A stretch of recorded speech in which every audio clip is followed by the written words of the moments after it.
So warm welcome to all of you for today's breakout session on the future of the MBA. This is a conversation that obviously among friends, because all of you are familiar with Founding Fuel. It's our honor to try and kind of put this together in the run up to the 30th June masterclass. I think we had a fairly interesting conversation in the first breakout session last evening, which was chaired by Baba Prasad, with Arun Maira, Kiran Karnik, Arup Mazumdar, and Sanjay Bhattacharya joining him in that conversation, where we essentially ended up debating and discussing and framing some of the key issues that I think that breakout group will bring to the 30th June plenary.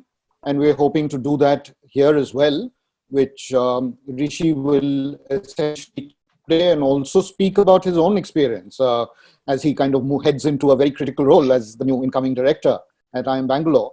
But we've got to also listen to each of your perspectives, because I think the assumption is that all of you will bring your own unique perspectives, given the fact that you have a stake and a vested interest in ensuring that the future of management education in India goes to a different level. And I think COVID has provided that opportunity to really reimagine learning and leadership development in the new era.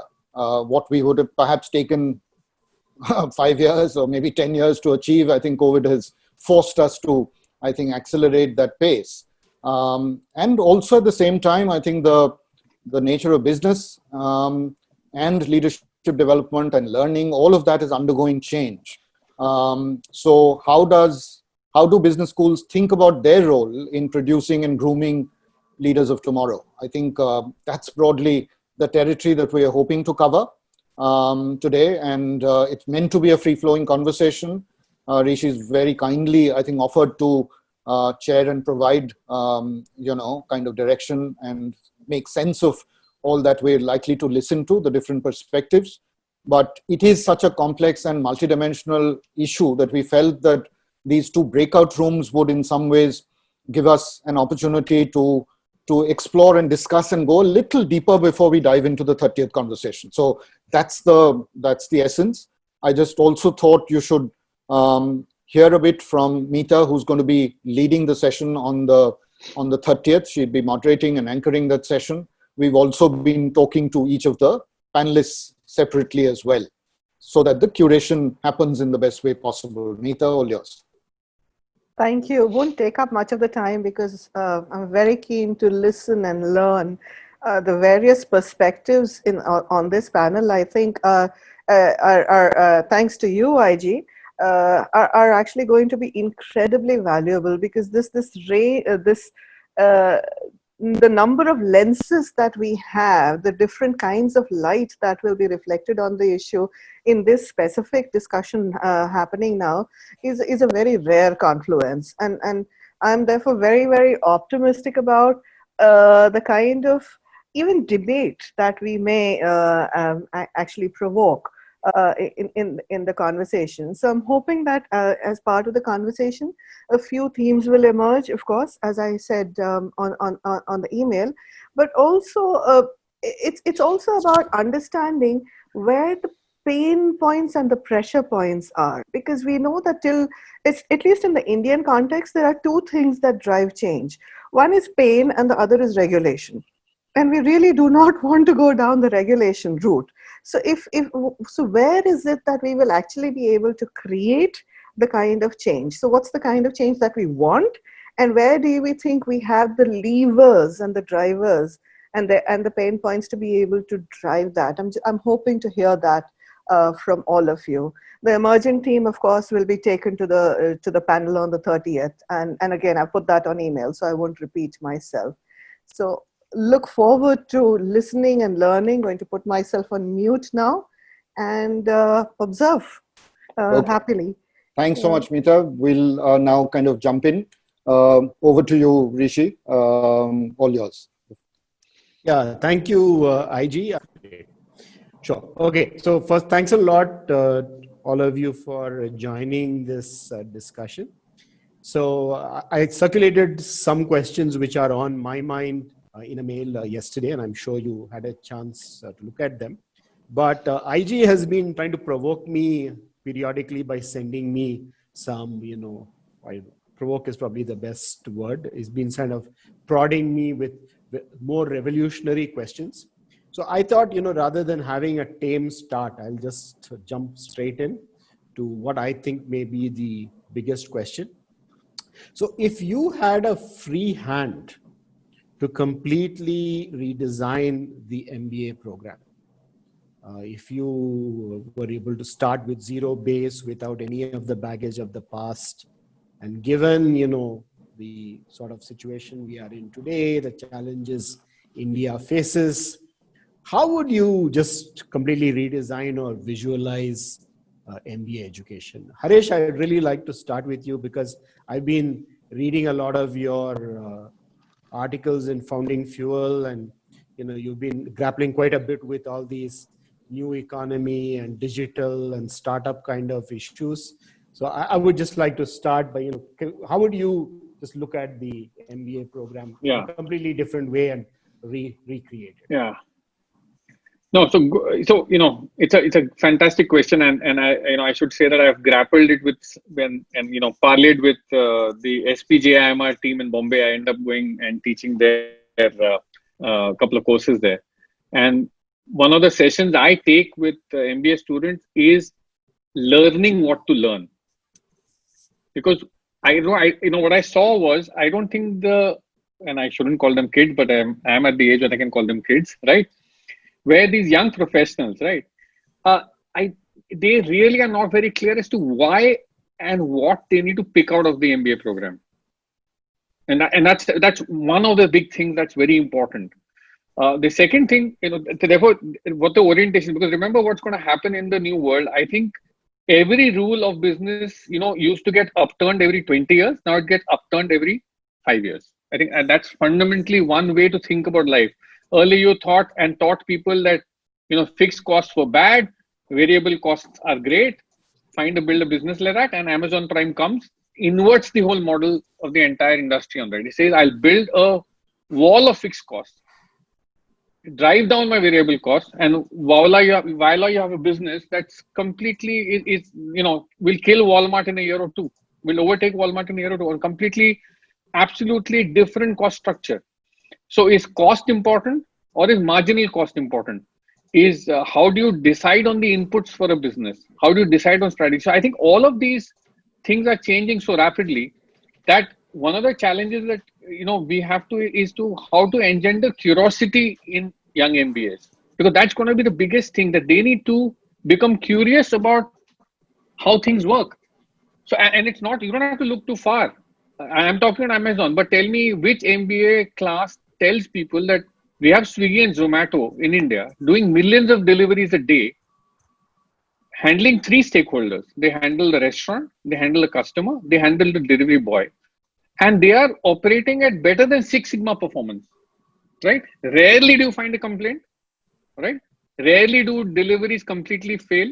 Rarely do, if you look at the number of factors that go in, and you add in the Indian work ethic, the famous Indian work ethic, and the desire to not let people know in advance what's going to happen and only apologize later, you really see these examples of these companies and new business models which are running at, which are learning examples for them, which have nothing to do with what we have been teaching in business school. Remember all the management education is really now gone far. It was behind what happened in business.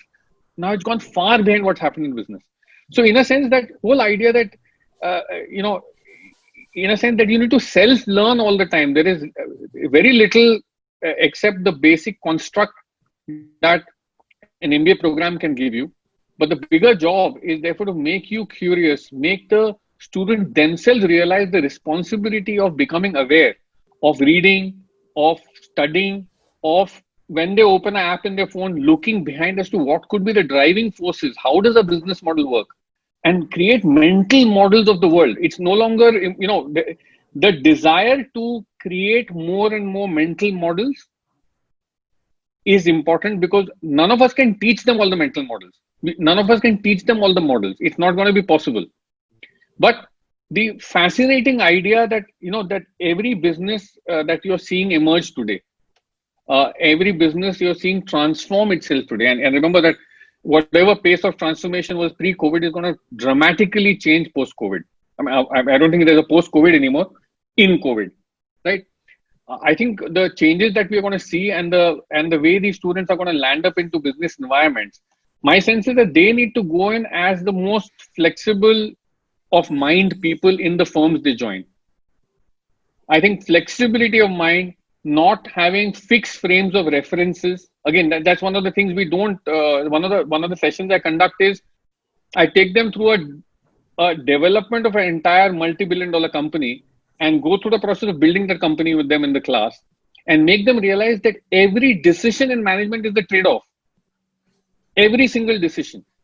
That idea that everything is a trade-off, that you cannot optimize all the things, there is no fixed path to anything, right? Is just a way to shake them up, to make them start thinking that it's really a game that has to be played constantly with a number of variables, all of which are not mutually exclusive to each other. So there is no one way to do something. For every example today of a company doing something, there is another example of a company doing exactly virtually the opposite of that and still winning. But so I think that... can I interrupt you for a moment? Sorry. But this doesn't sound very different from the approach they followed in IIM Ahmedabad when we were students. I don't know, Meeta is also here, but if I just think of the way the case discussions went in IMA in a marketing class or a strategy class, I think the approach taken was very similar to what you are saying just now. There's no one way of succeeding. Don't be kind of wedded to one particular framework. Look at each problem as a separate problem. That's pretty much how the case class What about was. the interconnectedness of everything? Go back? No, probably, also the interconnectedness. I think what was happening was also these disciplines were, see, today what's happened in the firm is that which element of your business or which element of your value chain, right, is within the firm. There's a value chain outside the firm that firms are collapsing. So my sense is there is an interconnectedness that was not taught then. Today, if you see firms, they are making vertical stacks out of businesses. They are making horizontal stacks out of it. So I think there is a whole dimension of interconnectedness, that where does the source of this competitive advantage lie in a certain situation. See, reality, we're also seeing the example. You can take, one more thing I can tell you, you can take 5 kids from take 10 kids, make them into 2 teams of 5 and give them $10 million each and let them go to a very narrow business to build. Only sell white shirts to Indian, for example, right?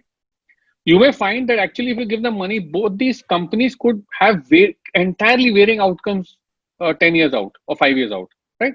So my sense is that the reality is that, the way the world has moved, where all else is equal now. Everybody can access the same sources of production. Everybody can access the same, distribution. The capability is available to distribute virtually for free over the internet if you apply your mind. So I think there is a whole new paradigm that's emerged, which is everything is interconnected. And I don't think that we were taught that.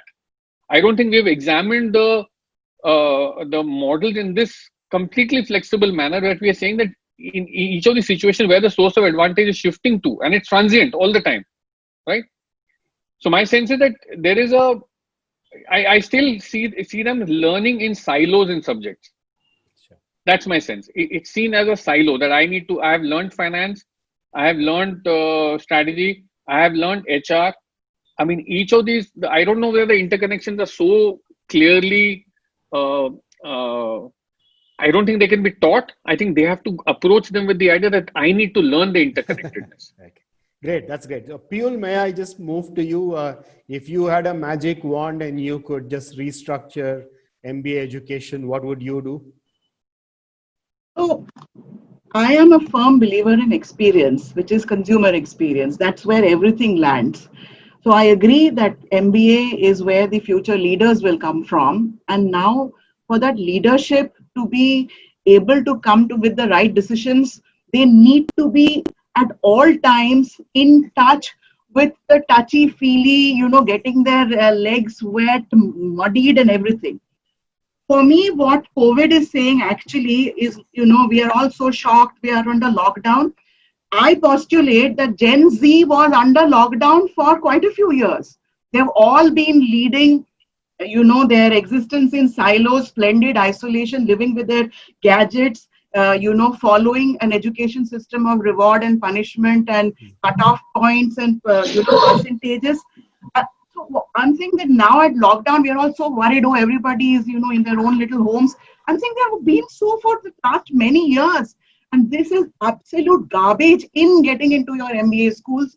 If you continue taking them again with cutoff points and, SAT scores and CAT scores and whatnot, I totally agree with Haresh that things are changing every 5 years. And that sort of system, if you keep on, utilizing and getting people, you will continue to get people who lead atomized existence. We are talking of the future of MBA, unfortunately, not all education. And I believe that the education system before the MBA is not just in the ICU, it's in the morgue. Okay. And if that is so, then with that sort of an education system, which, kids, and I'm talking more Indian kids, have learned to beat the system. One of the biggest frustrations I have as a practitioner, being in the corporate world, this many decades, is that the moment you hear somebody is an MBA, the first thing we believe is that they are an excellent FAF master or FAF mistress. Okay, they know how to game the system. They know how to be very smart. If they've gone and done IB, then they have all been into this model UN and whatnot. But they're all ultimately just, churning out the same assembly line nonsense. And if I were in charge of an MBA, I would say, kill the system of taking people. There are excellent young people out there. We are never getting to them. Over the years, I have been on, various, what shall I say, interview panels of taking people into Bajaj and Mica and so on. And the people I remember over the years were the ones who have done something completely crazy. Why were they so few? But they exist, right? So all I'm saying is, if there was a system in which we got those young people who have played around with experience, who've not gone and said, I need to game this system, and they're collecting their trophies and medals. In my company, when we see, what shall I say, a biodata or a resume coming in, me and my business partner actually throw it out if we start seeing this long list of trophies, because we say this one has just followed the system. But if somebody actually comes around and says, I worked as a kelawala, I would be so interested. But is there anybody doing it? So one thing that I would do, Rishi, is first of all the system of garbage, because you're only going to get garbage out. Okay, just completely change the system. And why do you need? We always think of reservation meaning caste and God knows what all stuff. Why can't you think of having reservation of? I'm going to take some dyslexic students. I'm going to take some students who've done something fantastic in creative field, maybe artists, maybe drama, maybe whatever. I'll take some people who have been first generation entrepreneurs, some who are perhaps, family business, and take a mix of those, the kind of class you will have. And of course, then in terms of what you teach, I again agree with Haresh in terms of, I did finance, marketing, company law, and you're still teaching it. Then that's so wrong. Now think of this, the education system, which I said was in a morgue, where they don't even know what exists out there beyond their the Indian way of thinking, that engineering is up there, medicine is there, then comes science, and then comes humanities. And in humanities, and since I'm a qualitative researcher, I know this, they believe it's just a question of having conversation. Wo to koi bhi baat kar sakta hai. That's not true. Now, if you go and see, even internationally, the kind of work that has happened in the field of humanities, the students are not aware. So I would say, I went back and did my PhD in sociology, because I'd never studied sociology in my life, in IIT when I was already 43 years old, in 2006. And what I really gained was more than my credit courses were from my audit courses, where I was allowed to attend. Why doesn't MBA allow you to choose and pick? Your eyes just open up. You can have courses, classes from the best in the industry. I mean, if you're, say, Rishi, since you asked this question, I'm Bangalore, you can access the best. So people who can teach you corporate governance, gender studies, microeconomics, not just how to read a balance sheet, but how is it that those Indian companies keep, doing this hera-fairy with balance sheets. What is this Cameroon ka company? Why don't you have a course on that?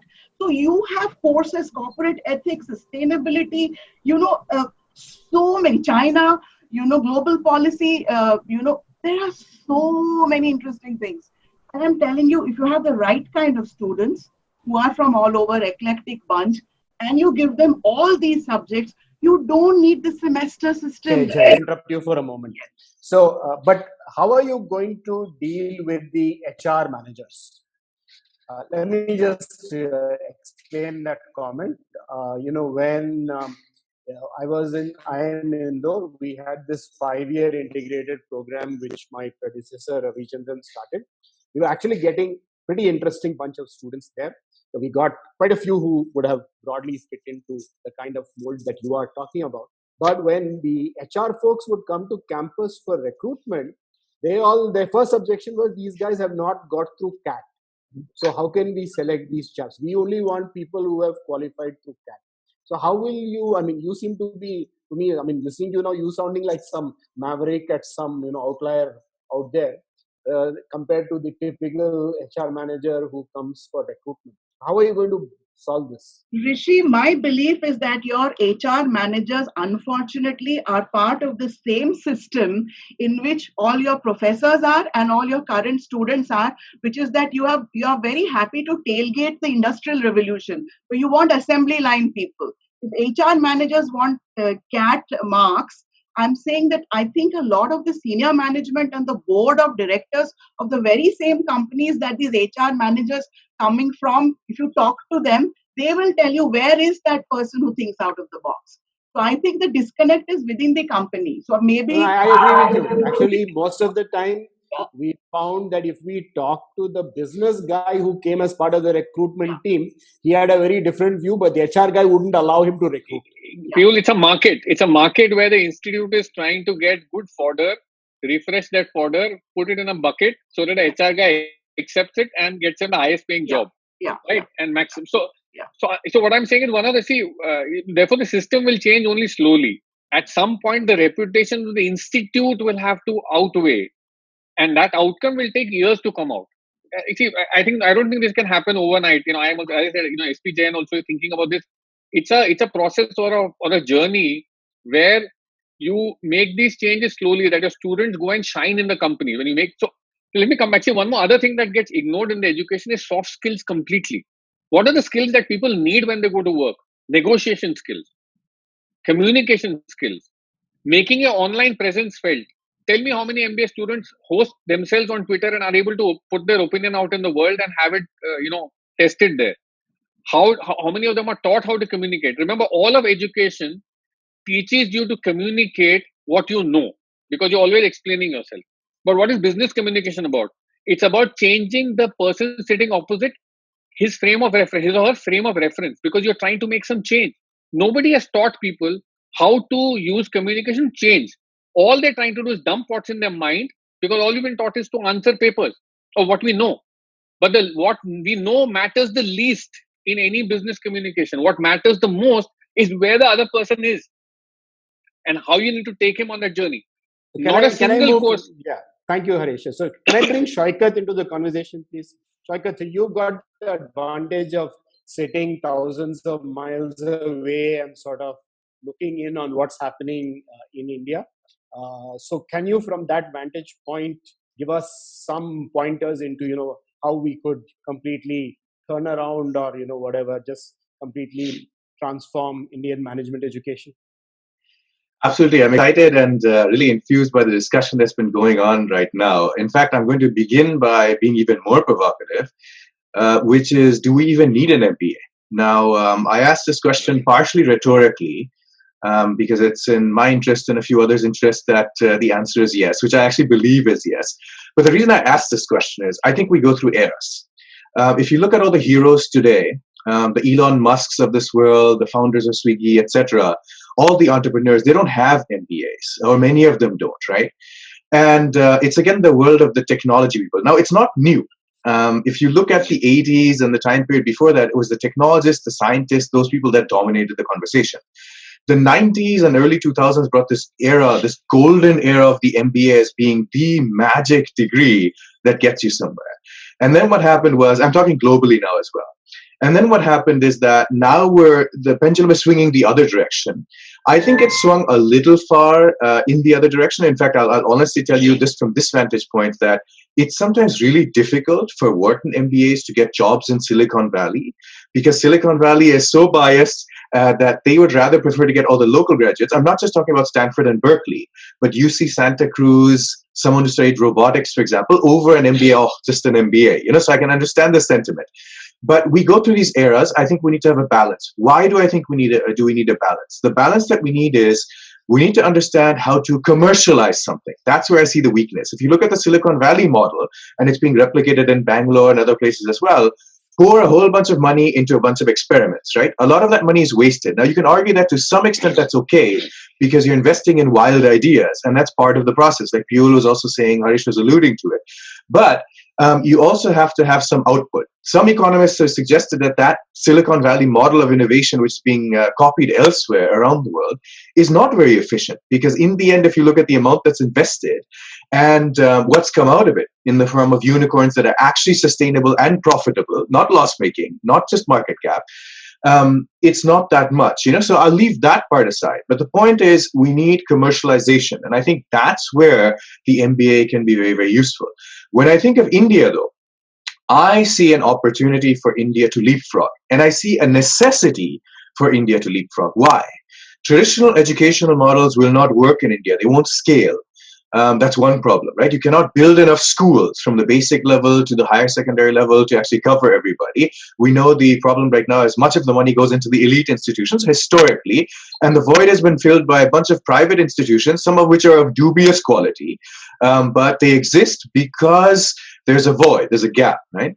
In India's case, and also I think in the global case, we need to think much more about this balance between what do we need and what do we have, but also in particular, when do we need to learn what? One problem the Western model has never been able to solve is we teach you in 2 years all kinds of things, some of which you can use immediately, like maybe the finance skills or the accounting skills. The other things like leadership, for example, and strategy, or even M&A or alliances and how to manage those, you're not going to do that when you're fresh out of any MBA program. You'll need those skills 10 years, 15 years down the road. So for me, the biggest innovation is how do we match not only what is needed in the workplace, but rather when it is needed in the workplace with the approach that we have in terms of some of the content. Now, I agree some of the content might be dated. That's true in our research as well, right? It's a little bit different from a science paper that comes out in 3 months or sometimes in 3 weeks, like is happening right now. But I do think that you need some structure, right? The problem that I find with good and bad managers, also from executive education, whether teaching at ISB or teaching here at Wharton, is that the good managers and the bad managers are distinguished from the fact that the one who's not so good understands one context. They have 3 rules of thumb. They go out there with their war stories, but when you put them in a different context, a changing environment or a different industry, then they are not able to replicate success. I'll give you one example of that and make one more point, and then I'll let others speak. But one example of that would be someone who used to be a strong contender for the GE post. His name is Jim McNerney. He was excellent at GE. He was the one who would have gotten the job if Jeffrey Immelt hadn't. So everybody thought he was fantastic, which he was in the GE context. When he, however, went to 3M afterwards, he was an absolute disaster. In fact, he went to Boeing afterwards and was the one who made the decision about the MAX. Just to put it in perspective, I don't want to unfairly accuse him of anything. But it was a matter of, I have my 3 rules of thumb from GE, but they're not working in 3M, which is very autonomous and entrepreneurial. In fact, they're set up just like Google is today. So the original model of the 20% you can do whatever you want is from 3M, not from Google. Anyhow, contrast that with what I consider the good manager. The good manager understands why they're doing something and what works under what conditions, and then they can go to another context and be effective. In India, layer on top of that the adaptation, the management of uncertainty, which is in everybody's blood because you're dealing with it on a day-to-day basis. And that's really, I think, what Harish and Piyul were also talking about earlier as well. So we need to rethink the MBA along those lines as well. Adapt to the circumstances, use the foundations, understand what we do, but then also think about it as on-demand real time, lifelong learning. How can I keep adapting to the scenario? That's the big change I would like to see. So maybe spread out the learning instead of the 2 years, do 1 year, and then move forward and learn as you go with little modules subsequently. I think India could be a pioneer in models of that sort because we are all incumbents in the West. We're riding on reputations, which may be well earned. But the point is that we're too afraid to perhaps try some of those more radical things. So that would be one idea. Shaikat, are you by chance advocating making the MBA more vocational in a sense? Because you're saying just teach people what they need immediately. We don't really need all the long-term stuff. Hey, M&A you're going to do after 20 years, you can learn it then. Is it going to become more, here and now rather than, the kind of core, theories that, people like you and I go around peddling to people? There's also a risk in becoming too vocational. I think it's more about when you deliver what content. I think the risk is in a vocational school is to produce, quote unquote, the manager who may know one context really well, but doesn't know how to really go to other places. I used to think, why is executive education even necessary? Why do people come back? Senior leaders don't need networks. That's not really what they're coming back for, right? So you could argue that MBAs come back for those kinds of things, right? Maybe, yes, they're expanding in an advanced management program their networks a little bit, but fundamentally it's not that. It's because we can offer examples, we can abstract away the insights, we can provide tools and frameworks which give you a more comprehensive picture, as opposed to, you might not think of factors 4 and 5. That's what we can produce. So I believe in rigor and relevance. I believe that we need to be even more rigorous because, frankly speaking, there are a lot of bad theories out there. For every company that's successful now, there are many more that fail. And we never talk about those, right? I mean, is the SoftBank model really the good one? Well, of late, the track record is not that good. If you look at one unicorn after the other of late, they're not doing so well, right? So even the Swiggies and the Zomatos, to be honest, if you look at the bottom line, I have a favorite example which I'll use, and that'll be quiet on this one, but I think it's apt. And I'll do it because, IG was talking about people and their passions. I'm a big Calcutta fan. Even now, we don't need to get into the details there, but if I ask you the question, what's India's most profitable and highest transaction value e-commerce company? It's not Amazon India. It's not Snapdeal. It's not, Flipkart. It's M Junction, based in Calcutta, B2B company that started with, joint venture between Tata Steel and SAIL. It started with coal and steel. Today, it does the cricket broadcast media rights auctions. It does things like, the telecom spectrum auctions. It has more machine learning and AI positions available than any of those other companies because it's high consequence type of work if those are manipulated. It is extremely advanced. It's on the cutting edge, so much so that we invited the CEO to a conference that the Mac Institute and Burton hosted in San Francisco from India to come and speak. But we don't think about things like that. And that's the novel stuff which is going on, which I am excited by, rather than purely the Economic Times Startup Award winners, which come from the same bucket that we can talk about. There's some good ones in there as well. But no, fundamentally, rigor and relevance is what I believe. Otherwise, if we're just vocational, we've seen the IIM and other experiments before.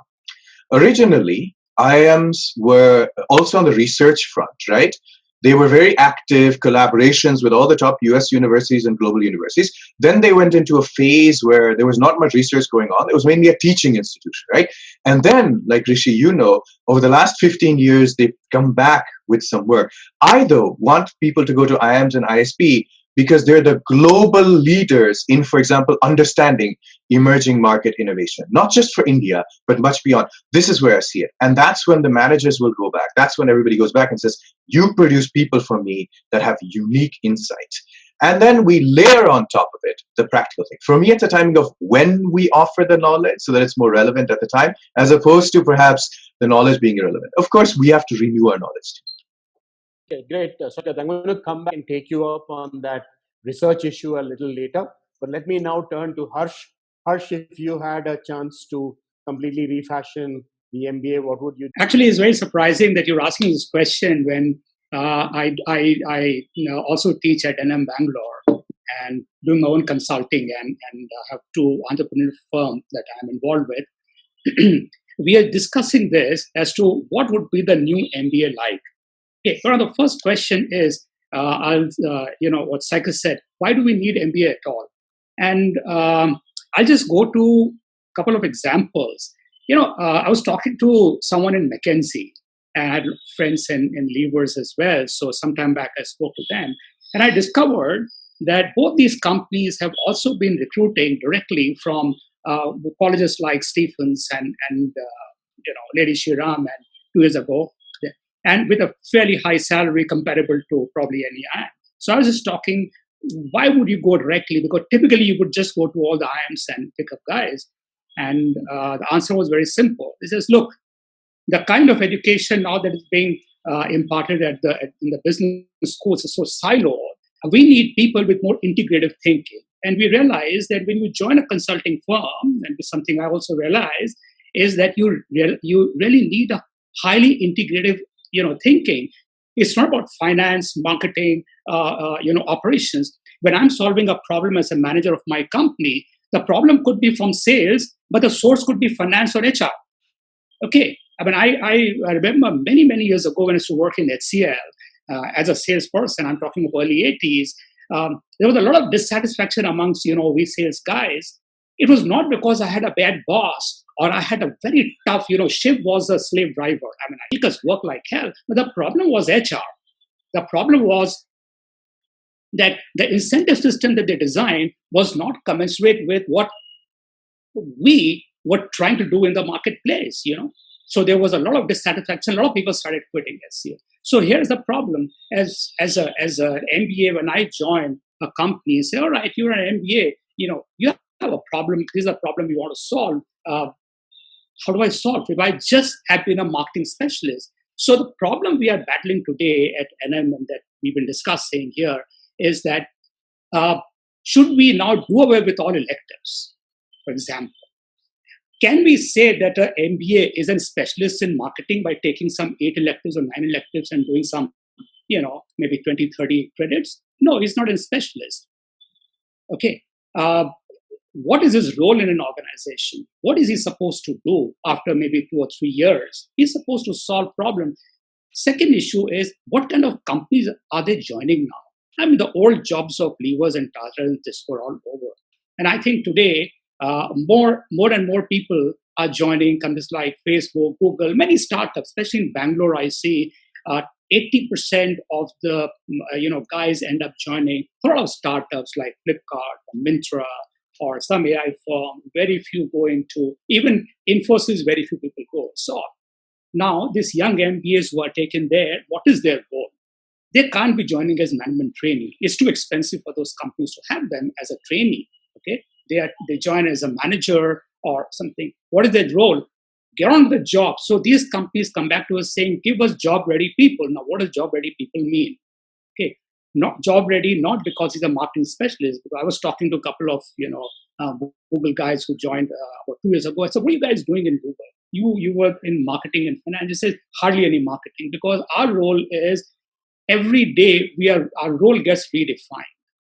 Okay, one day I'm looking at media selling in Google. The other day, I'm getting involved with a new product development because of things are moving so fast. So I'm working with a technical team in product development. One day I'm working with the media guys. Third day I'm working with some other stakeholders. So it's a mixed bag. So, Prof, what we were taught in the preschool, the silo thinking, somehow it doesn't work. I wish we had more integrative subjects. So that's another one point. So what I've been doing, in the last 1 year, I've tried this experiment with 2 batches. I said, look, I teach strategy, and I introduced a new course called Managing Growth Under Uncertainty. I mean, second, you just mentioned, it's very surprising. Now, in these courses, I said, let's not have too many class lectures and all that. It's not going to help you guys. We have a system by way every week or every 10 days, we call these startups. Our students go and meet them and say, look, why don't you come to our institute with some problem? We'll have 4 or 5 teams and we'll help. It's like a competition for us. It's like a learning for us. And for you, it's taking away a whole lot of new ideas, and they just love it. It doesn't stop there. What I do is I say, look, now you guys have had a little interaction with this company. Go back. I talk to them. It says, why don't these guys continue to interact with you over a period of time? Now, what happens when they interact with these companies over a period of time? They come back to my class, and sometimes they have to go during the lecture session. I said, don't worry about attendance. I'm not a fan of attendance at all. It doesn't matter. I never had attendance in my school, so just forget it. Don't worry about all that. You go. That's a better learning than listening to a person like me. You go there. When they come to the class, it helps me to dynamically create a content. They come back with a very different question, which I hadn't even imagined. So when in the class, the discussion is going on, they bring up, they say, Prof, this company, I was with them yesterday, and they posed this question to me.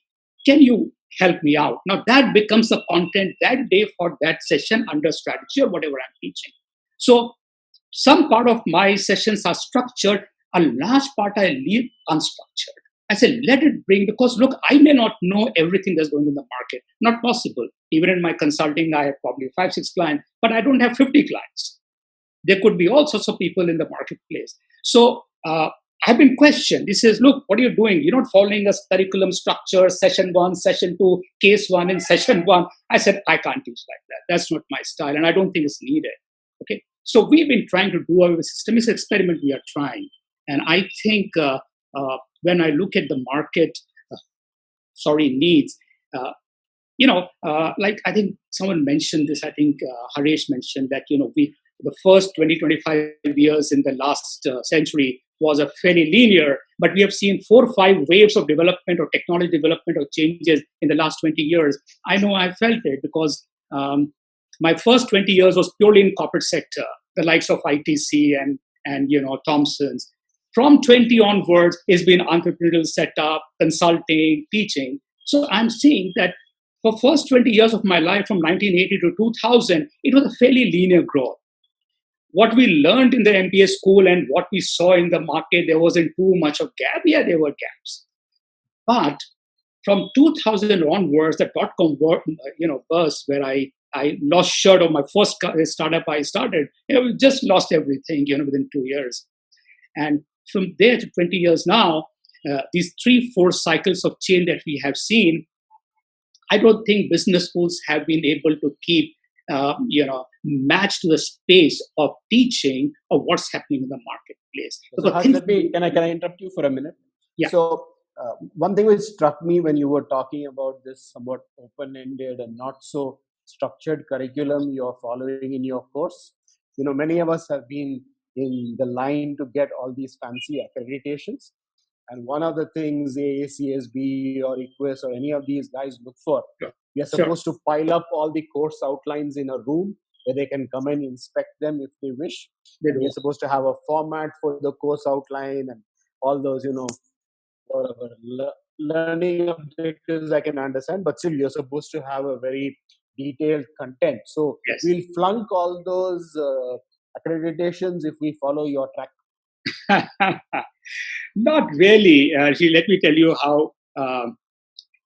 See, there is a broad structure that is there for the course, right? What happens is, at the end of it, exam is in my hand. Okay, the evaluation I'll be happy to do a with final exam because I've been a great critic of these final exams in the business schools. I don't think exams really mean anything in business schools. Wish I could just throw them out, but honestly, I can't. But I have managed to convince the management that many of my courses, not many, I take 4, out of which 3, there are no final exams. There are projects, research, and market kind of thing that these guys do. Now that helps me to have a slightly unstructured way of teaching where there may be a particular curriculum. I tell the students, you read it, it's there, but let's follow a slightly different path because I'm doing it because there is an AICTE rule. I'm sorry I'm saying all this, but actually that's the way I actually do it. And I've had a discussion with the director. I said, look, honestly, you can show it to whoever you want, but learning will not happen if you simply follow these things.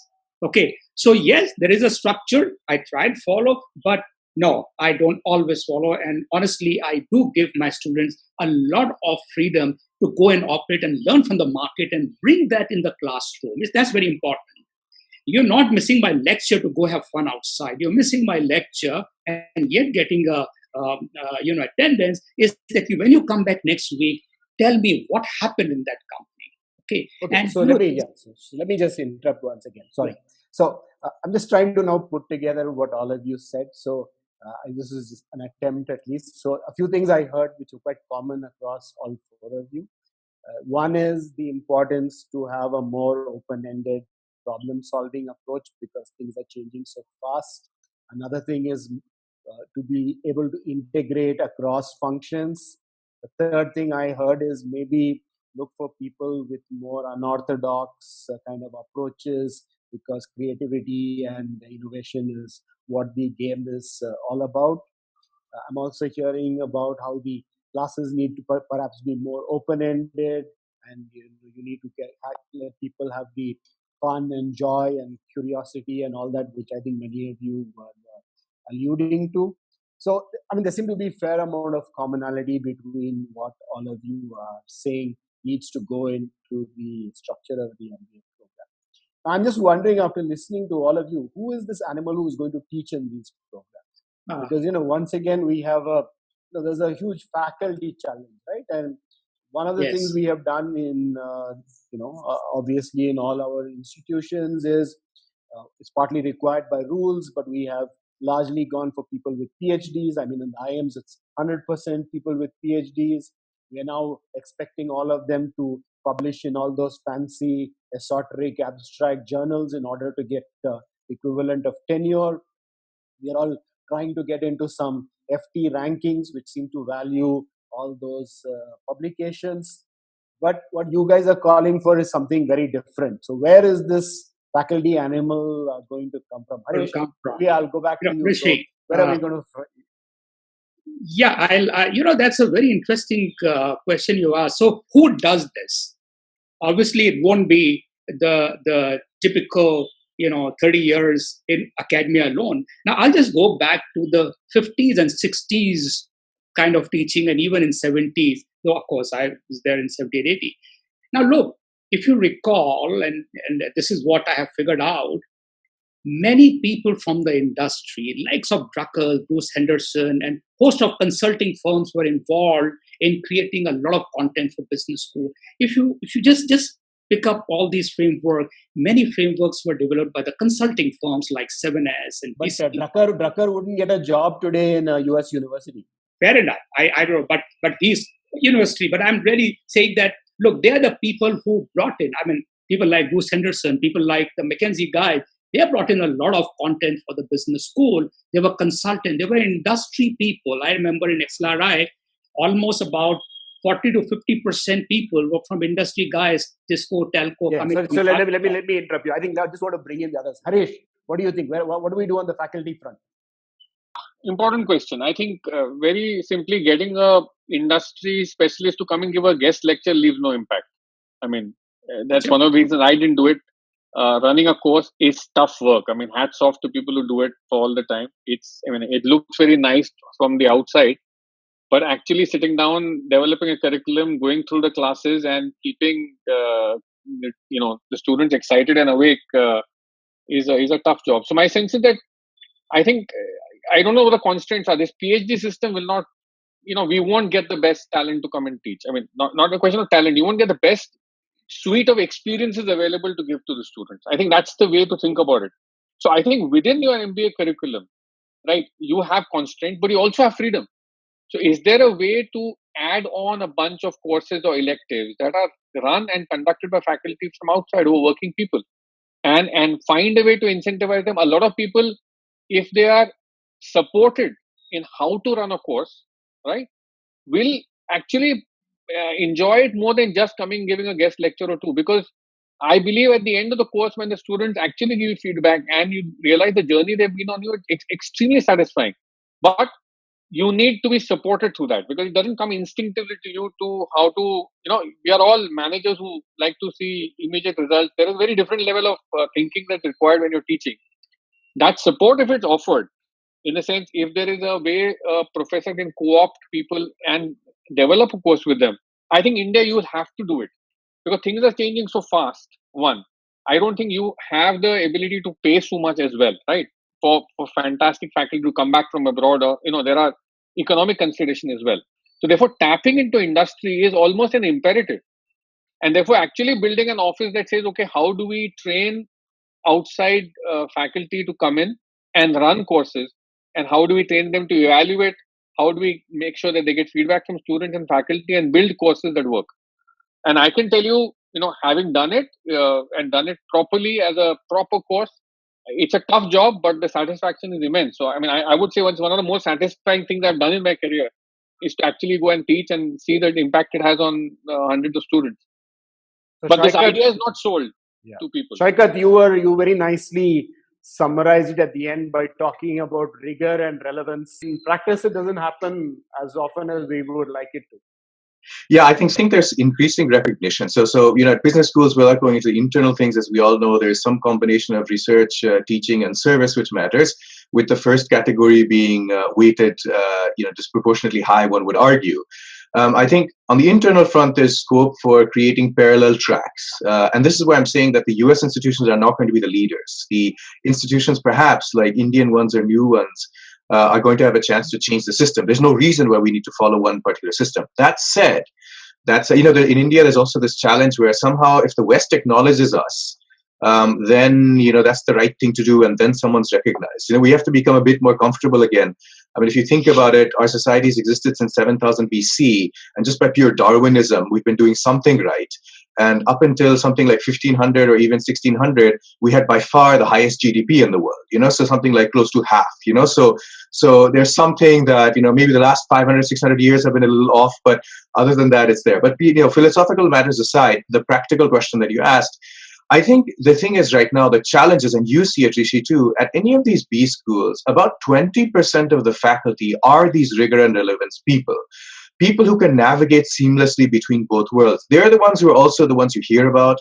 They're the ones who take the leadership positions. They're also the ones who are sought after advisors to the highest level of management. So they're the people that are actually useful in this because they can translate between both worlds, right?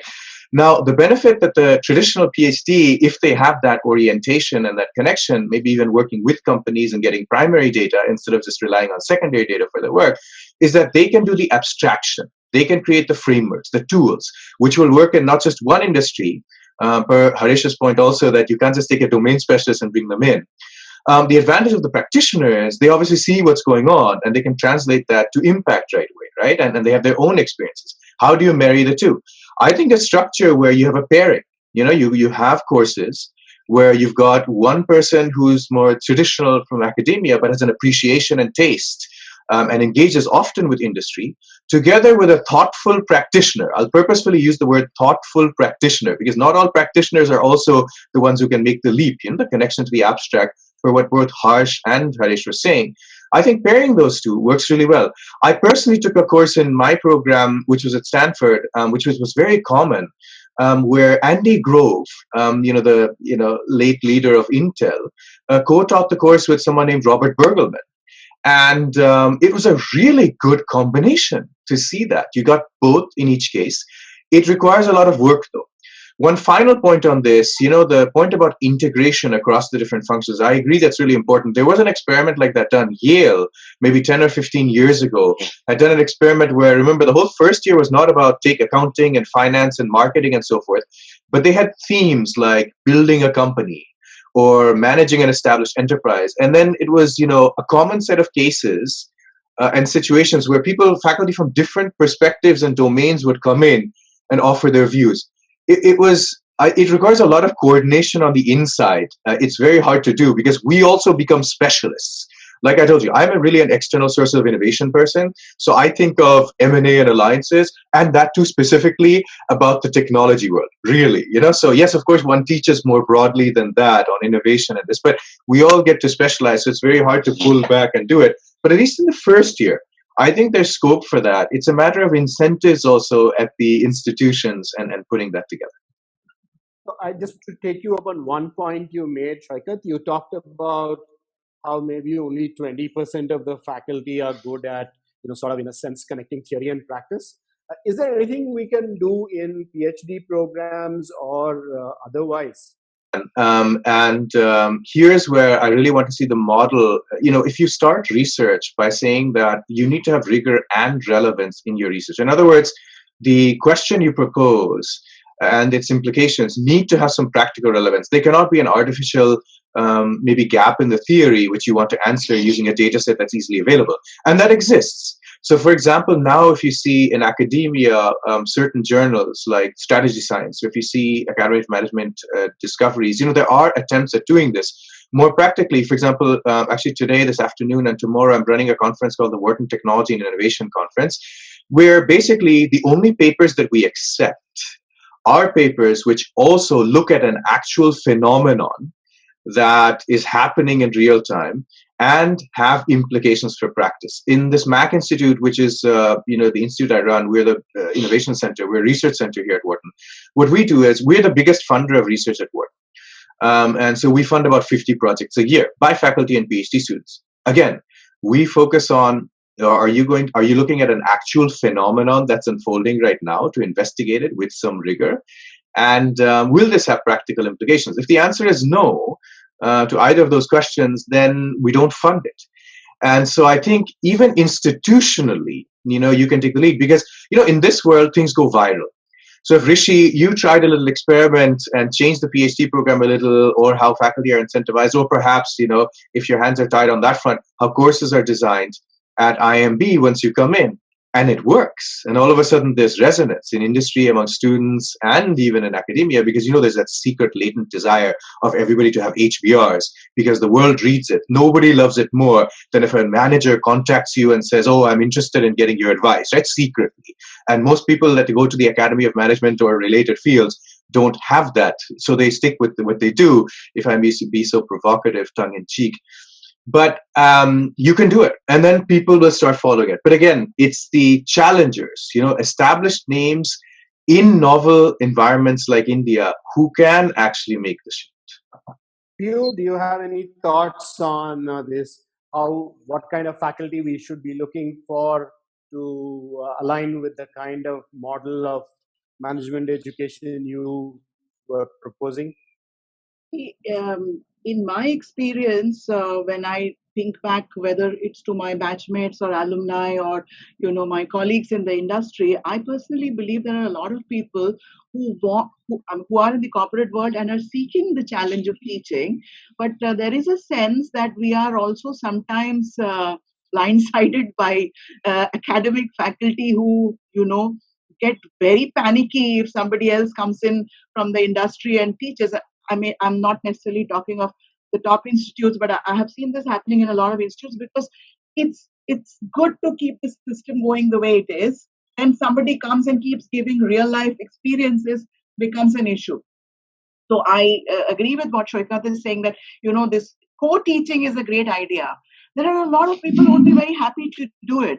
And I think once you identify certain nodes, the person can actually bring in a lot of, it's not necessarily that if it's me, I have to take the full course. I'm co-teaching with somebody, but I know, suppose it's in the humanities, then I know what all needs to be brought in and bring the right person to come and teach it. So I think somebody needs to curate it, who's from within the industry as versus the faculty trying to curate it who don't know. In my case, I meet consumers day in and day out. I've been doing it for decades, but I'm still constantly surprised by the Indian consumer because she is changing at such dramatic speed. And I feel left out if I'm not out there meeting the consumer. So when I'm listening to, all of you are saying, and I see what's happening in a lot of MBA schools, we're talking about faculty, we're talking about the market and the companies and so on. I don't think enough is happening about why are we there in all these companies? It is to serve the consumer. How many of us have gone and lived those lives? I do it on behalf of my clients, where again, like I heard in Silicon Valley, they take people, who are experts in just going, who only come to India and then they are staying in a Dharavi home for 2 weeks, right? I'm saying that part of that consumer connect is completely missing.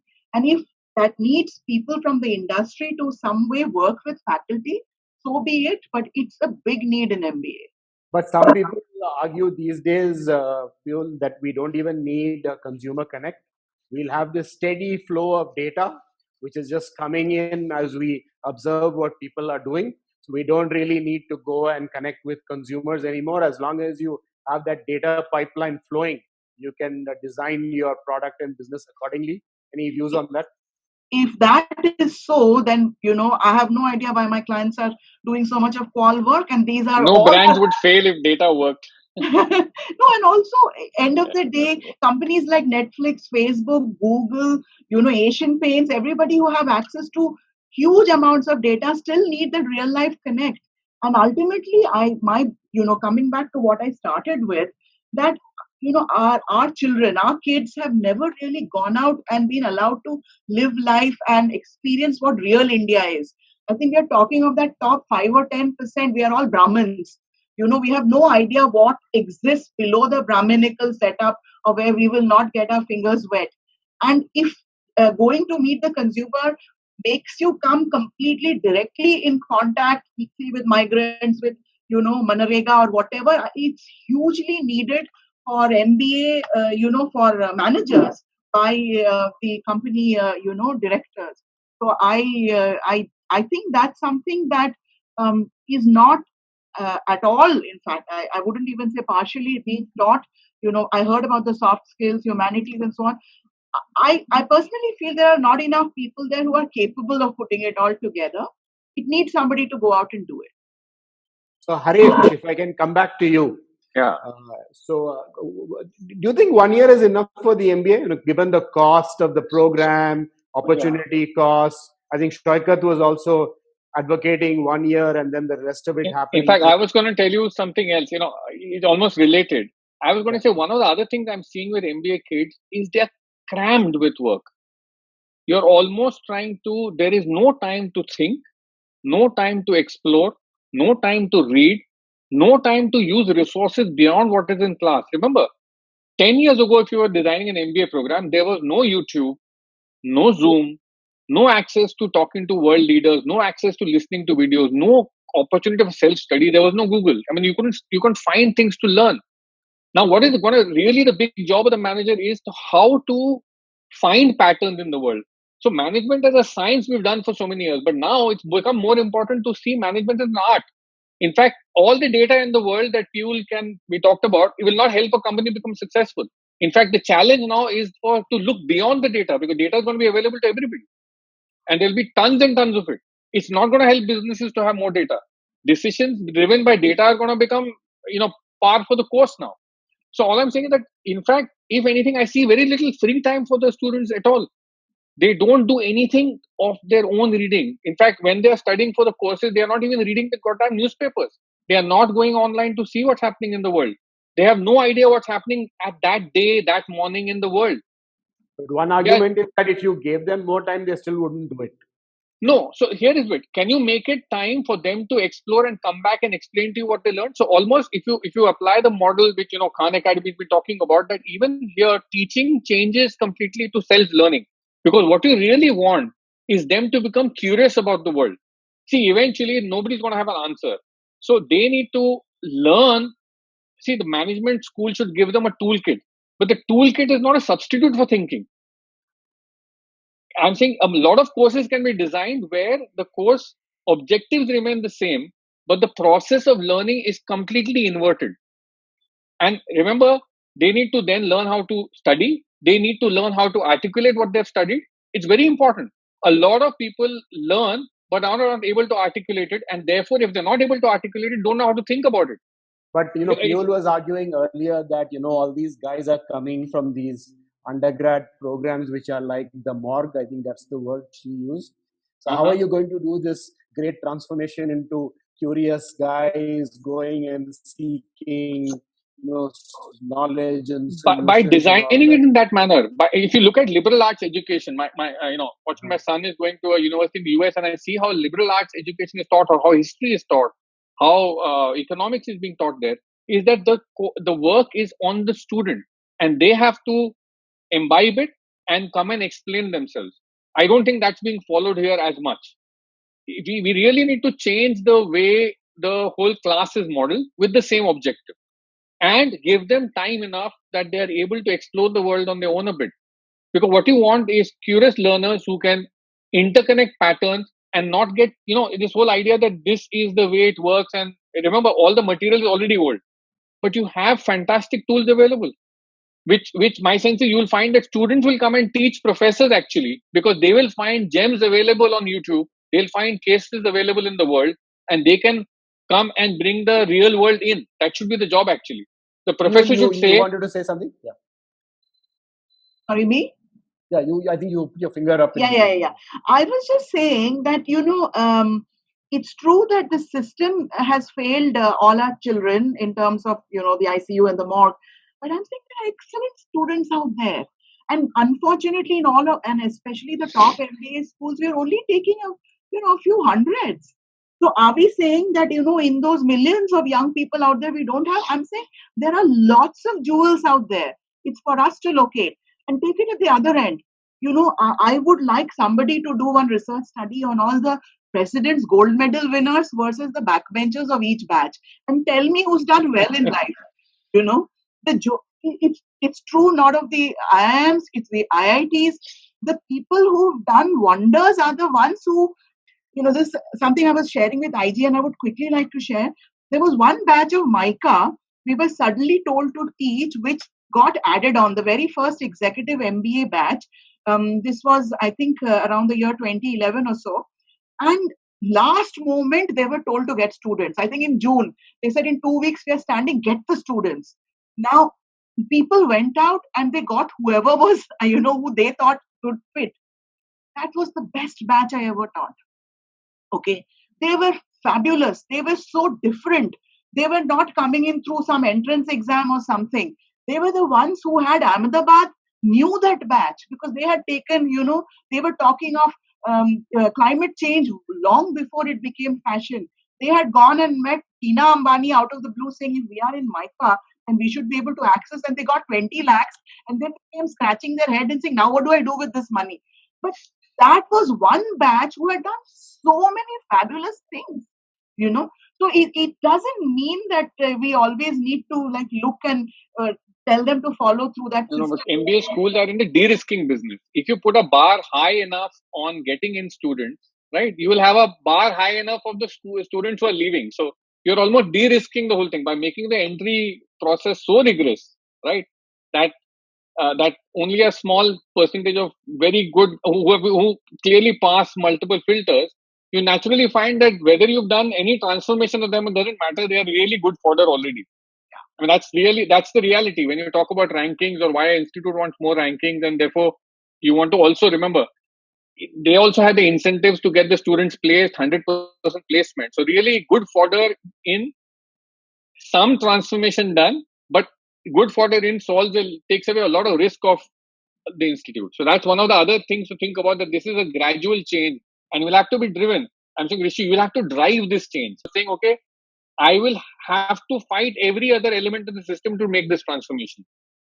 Yeah. So Harsh, if I can come back to you, what do you think about the idea of moving to a one-year MBA? Rishi, this one-year MBA, honestly, I'm not really for it. For a very simple reason. It works works well for executives. Now, I'm teaching a course of executives who come for 8-9 years of experience.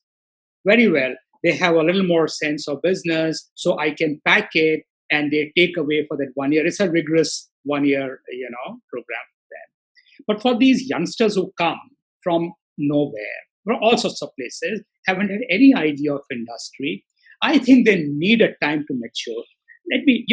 In the first 3-4 months, it's about unlearning a lot of things, a lot of their ideas of, how the world would be. The first 3-4 months goes in terms of just helping them to understand this whole idea of a business school.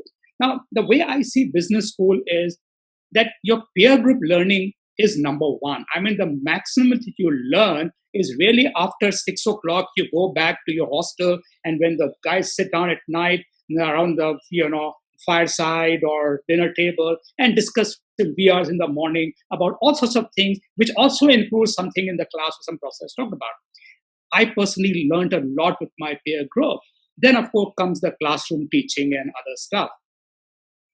Now that goes on. The problem when we are talking about 1 year versus 2 years is that of late, I'm seeing that these 2 years, much of the time gets wasted. We believe the students are not doing, there's no self-learning process. I think it is to do with the culture, the campus culture you build. Okay, so, and there are so many things to learn. In today's context, I think there's so many new things to learn, which unfortunately, if he just goes out in a jiffy or in a rush after that 11 months of, pressure cooker environment, they might miss out. There's so many new things happening. I think a little bit of learning in these 2 years are actually important. So honestly, I really haven't been a fan of this 1 year. Executives, yes, with about 8 months of experience. Then there are these 2 months of internship. I think when they come back from internship, I suddenly find a certain amount of maturity. Okay. As long as an internship has been a good internship, this year it's been a washout because of all this COVID, but I don't think it will last for too long. Maybe another 1 year, we still will come back to some kind of a normalcy in the system. So to say that 1 year is just fine, honestly, I think this 2 years requires building from a fresh mind to a slightly more mature mind. A job-ready person in this current environment requires a little bit of working with the people.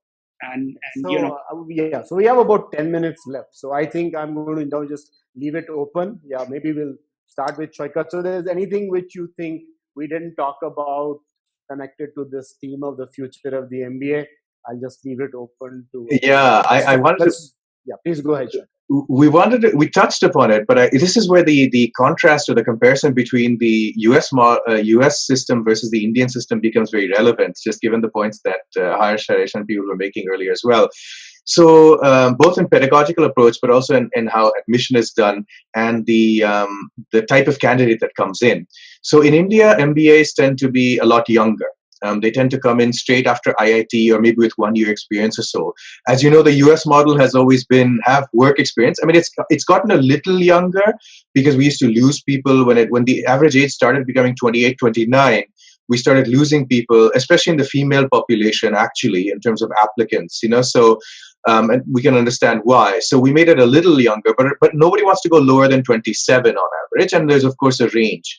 And part of that is to solve the problem that Harsh was talking about, which is that we need some experience and some maturity. And so that is useful. And so I think that in the context of also 1 year versus 2 year, if you have someone with a bit of experience, it might be a little bit easier to do a shorter program, though the career changers won't have an opportunity in that case, because if you don't have the internship in between, that's a little bit difficult, So I think that's one aspect that's really important to think about. What's the optimal, not age per se, but work experience versus not, what's the right time? What I have observed, even from ISP, is that the Indian employer doesn't know what to do with someone who's worked 5 or 6 years sometimes. We used to get these complaints that some companies know how to take these people, but most are in trainee mode. So we'll teach you what you need to know. The good companies too, whether it's Lever or it's Tata or, any of these, they're not sure how to fit you in. Even McKinsey way back when. I had 2 attempts at returning to India. One was in an academic profession, one was at McKinsey, and both didn't work out because the Indian side was not willing. But the one of the problems on the McKinsey side was India was not hiring. It was there were no people who had work experience. And then the education and coming in, it was all a model of you come in straight after education, then we know what to do with you. Even at a McKinsey, that was the case. I'm talking many years ago in the mid-90s. So I think that's one thing to think about. And so the other side of the market, the employer side, needs to be, educated, and that match needs to be made. The other thing is about admissions processes and what we value. This goes a little bit towards what Harish and Piyul was saying too. This broad-minded nature. There are pluses and minuses of the Indian system too, though. In the Indian system, everything is very objective, right? I mean, CAT, rank, etc. You can't complain about it. Like the scandals that are going on in the US, for example, in admissions, it's less manipulative. You cannot manipulate it as much, right? So manipulation is not as much. And when I was in Boston, then I saw kids in MIT who were from Bihar having done IIT. That kind of thing is a lot harder to achieve. I shouldn't say this, but kids of that sort getting into MIT, Harvard early are very hard to spot. Even here, that's very hard to do. Not just in India with a billion different challenges that come on top of it. But I do agree that having a broader set of criteria There's so many people with perfect GMAT scores. I mean, there are far more. If that were the only criterion, then you'd have to admit many more people, right? So that can't be the only thing. So you admit people in combination with the work experience and the novel things they've done. It's not a perfect system because the subjectivity creeps in. So it's how well you communicate in those essays that actually matters a lot as well, or what the references say. But I think it's a bit more of a balance. If we could, in my view, take some of the Indian system, both in prep, because people in India, no matter, if the high school system also, or plus two, everything else is criticized, it's actually very rigorous. And so the standards are very high. If we could take the standards of the Indian system without the rote, I know what to do to crack the system type approach. And this term that people use in India for admission, I got through. What exactly does that mean? Got through. It means I got through some system. So got through is kind of a strange way of thinking about admissions in my mind. I got admitted, I got in is different, in my view. Maybe it's semantics, but it's the concept of, I have a profile that's admittable because of the broad sense of experience. In conjunction with the high standards of India, I would love that. I don't advocate for either in the pure form, because I agree with the weaknesses of each respective case. Piyul, any closing comments that you would like to add? And you're on mute. Yeah, I would add to the fact that, within the 2-year format, again, why are we so rigid about the summer training being those 2 months? Why is it that we're not flexible enough to allow people to choose which 2-3 months they can take the training? Because even companies will have things around the year. If everybody has to only take it in those 2 months, I think it's very peculiar. Similarly, I do believe, okay, maybe not as long as 2 months, but a 2-week time with the end consumer is an absolute must. Just like you go out and spend time with the companies, why are we not getting these students out to go and spend time in whatever? They can choose and we can send them out wherever. But they have to go and do some ethnography, personal, consumer ethnography. And I would agree that when they come back, you will find them to be so much more mature. And it's not necessarily, some left-leaning, they have to go and only stay in some poverty-stricken home. But even staying, in maybe, luxurious home, and you would try, you learn so much. But you go and see what matters, how people take decisions in a home, which is where all companies ultimately are selling their products at. B2B is selling to B2C, which is selling to these consumers. So these are the 2 things I would add. Take summer training all over the year and not summer, and surely have a, consumer connect. Haresh, any closing comments?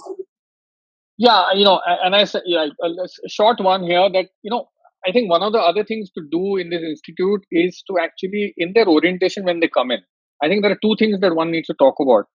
Is that somebody needs to inspire them to fall in love with management. There has to be that sense of curiosity. You need industry professionals to come in during orientation. They need to know why all these dots eventually connect in their career. So one of the things they do also, management students, they look at jobs. They don't think of a career arc they need to create. You may join a bank. I've had several classmates join banks and be completely unhappy in a year or 2 there, right? So that whole idea that you have 2 things. One is you almost like teaching the sailor love for the sea. That is not done. Somehow that needs to be done. And in India, it's more important because otherwise they're coming from a rigorous education system all their lives, go to IIT or any engineering college or medical, wherever they go, again, study the same thing. There is no love for the subject that's brought in. And that love for the subject will inspire them to take careers and jobs that are different. Because remember, the first 10 years after you pass out from an MBA, you should actually be paying companies for the mistakes they allow you to make. Nobody tells them that. Your job is to learn, because if you want to lead a company, that's going to be 10 years out. Somebody will win 10 years out, somebody will win 20 years out. Those 10 or 20 years, you are actually in learning mode still. So that whole love for the sea, I don't see that happening in our colleges at all. I mean, that's my sense. It's subject. Here are subjects. Please learn them. Please get the grades. Get on the rank list. Get a good summer placement. Get a day 1 job. And then I don't think they know what to do. Then they're only comparing salaries. The first job salary has nothing to do with where you'll be 15 years out. It doesn't matter at all. But all their benchmarking in their brains is, what am I getting as my first job when I pass out of the institute? It's got no relation to how happy they are, how successful they are, how well settled they are in their lives and careers. And again, that whole idea is missing in the pedagogy completely. Harsh, any closing comments? Yeah, I'll just share a very small experience. I just had. My daughter is buying a car. Now we selected a car just the last week of March, and the lockdown happened. The Hyundai guys. Last 1 month, when things have started opening up, so they called up. I said, okay, this is what we have selected. Now I'm surprised that in the last 4 weeks, there has been no physical contact with the company, except for the car came beautifully, cleaned up and all hygiene taken care of. One guy came, he just gave it to me. I just drove it. I said, that's fine, goes back. From payment to everything. One day I was just coming back and I saw this guy's showroom close to where I live. I just got down. I said, let me just walk into the showroom, see what's happening. There were only 3 guys, the general manager, the security, and one guy sitting there. I said, that's all you guys manage and everything, hygiene and mask and everything. I was having a problem with the color. Okay. I said, look, I do not know. And they had no cars in the showroom. Says no one is coming. So obviously I don't want to hold an inventory here. This all lying somewhere else. Then I saw that somewhere in the cupboard, they had the metal replica of each model in different paints. I told the general manager, I said, look, all you had to do is send all these replicas. When you send the car for a test drive, I could have seen all the colors and could have selected the brochure. Now here's the question. The world out there is changing. And my belief is that when we come back to normal, the change would have happened permanently. These guys have managed to work without people more efficiently. Now, this is the learning that our students now need to know, that the market's going to be very different 3 months, 4 months down the line. The question that you asked, who's going to teach all this, is a one big question. The person who knows the art of contactless selling is the general manager in the Hyundai showroom. I don't know it. I don't think any prof knows it right now, but this has become virtual reality in the last 60 days. So there's a lot of changes. So the question is, who's fit enough to teach all this is a big question mark. I think today the confluence of the consultant, practitioner, and the academia person has to happen by force, even if they don't like it. So that's my... Okay, so thank you. And so IG, Meeta, any of you want to say something? Yeah, thank you.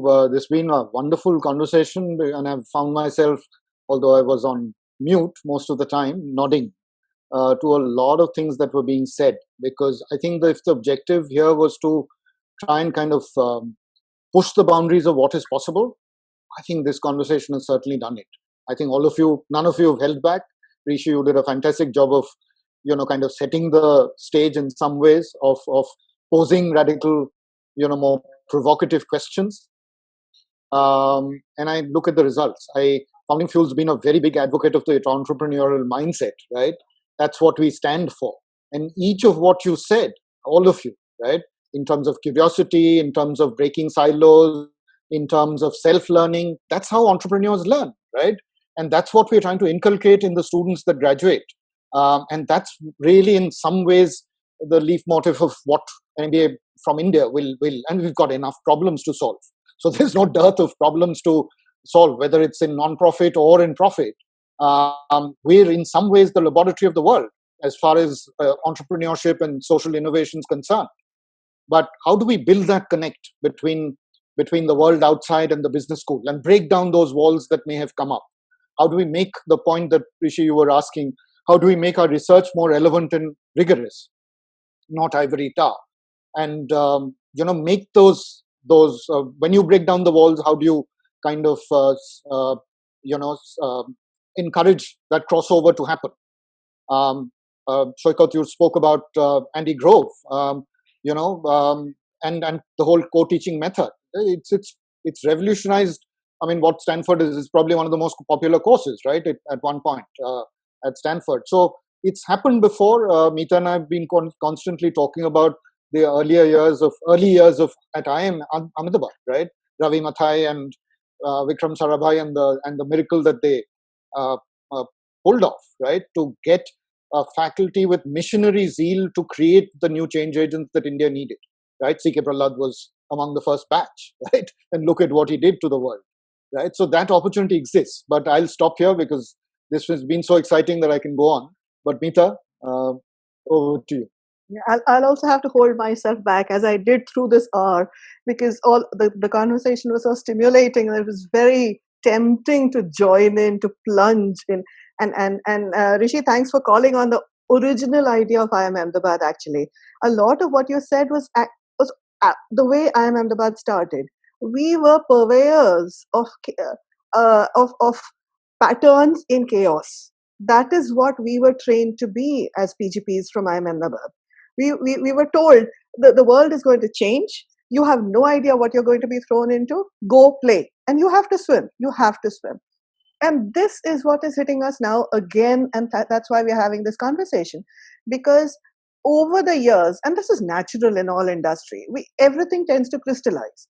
And we've had these management institutes and the MBA program as well, crystallizing into silos, as you said. So there's nothing gets my goat as much as somebody who asked me, what did you do your MBA in?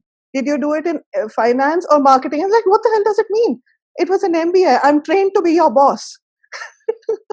I am trained to find a way out for you, and I am trained to, and all of us are, of course, and I'm trained to create the future. But what's unnerving all of us is we forgot that. We forgot that, except for you, Harsh, in your class, and Haresh in your speaking. This is why this group has been so wonderful, that we have remembered why we were here.